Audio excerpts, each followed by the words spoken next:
Last government তো কিছু দিয়ে যায়নি আমাকে, সেই অর্থে বলতে গেলে আমি স্টার্ট আপ। না ল্যান্ড পলিসি, না ল্যান্ড ব্যাংক, না ইন্ডাস্ট্রিয়াল পলিসি।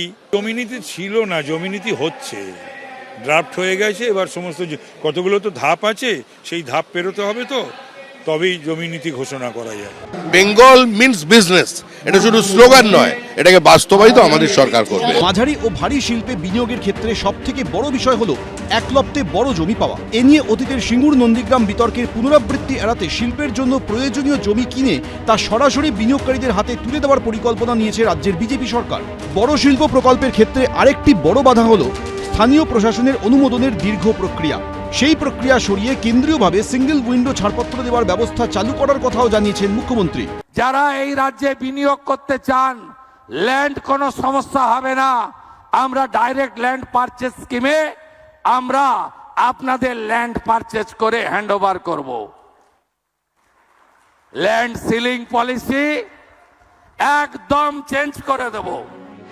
পশ্চিমবঙ্গে শিল্পের জন্য জমি সমস্যা দীর্ঘদিনের। অভিযোগ, একলপ্তে বেশি জমি না মেলায় অনেক শিল্পকে মুখ ঘোরাতে হয়েছে রাজ্য থেকে। এই অবস্থায় প্রথমবার ক্ষমতায় এসে পশ্চিমবঙ্গের জমি নীতিতে বড়সড় পরিবর্তন আনতে চলেছে বিজেপি সরকার। শনিবার ডানকুনিতে হুঁশিয়ারি সংস্থার নতুন ইউনিটের শিলান্যাস অনুষ্ঠানে গিয়ে রাজ্যের জমি নীতি নিয়ে প্রথমবার অবস্থান স্পষ্ট করলেন মুখ্যমন্ত্রী শুভেন্দু অধিকারী। জানালেন, বদলে দেওয়া হবে শিল্পের জন্য নেওয়া জমির ঊর্ধ্বসীমা নীতি। শিল্পের জন্য প্রয়োজনীয় জমি এবার থেকে সংস্থাগুলিকে কিনে দেবে রাজ্য সরকারই। 2013 সালের ল্যান্ড পারচেজ পলিসি অ্যাকসেপ্ট করেছি। আমরা চাই না আর একটা নন্দীগ্রাম সিঙ্গুর হোক, যে পলিসি দিয়ে আমরা বিএসএফ কে বর্ডারে ল্যান্ড দিচ্ছি, রেলকে জমি কিনে দিচ্ছি, এনএইচ কে জমি কিনে দিচ্ছি, নতুন এয়ারপোর্টের জমি কিনে দিচ্ছি। একইভাবে প্রাইভেট ইন্ডাস্ট্রিয়ালিস্ট যারা এই রাজ্যে বিনিয়োগ করতে চান, ল্যান্ড কোনো সমস্যা হবে না। বাম আমলের শেষের দিকে রাজ্যে শিল্পের খরা কাটাতে উদ্যোগী হয়েছিলেন প্রাক্তন মুখ্যমন্ত্রী বুদ্ধদেব ভট্টাচার্য। তবে জমি অধিগ্রহণ ইস্যুতে শেষ পর্যন্ত শিল্পের মুখ দেখেনি সিঙ্গুর। শিল্প বান্ধব জমি নীতি না থাকাটা যে কতটা মারাত্মক হতে পারে তা সেই সময় চোখে আঙুল দিয়ে দেখিয়েছিল সিঙ্গুর থেকে নন্দীগ্রামের আন্দোলন।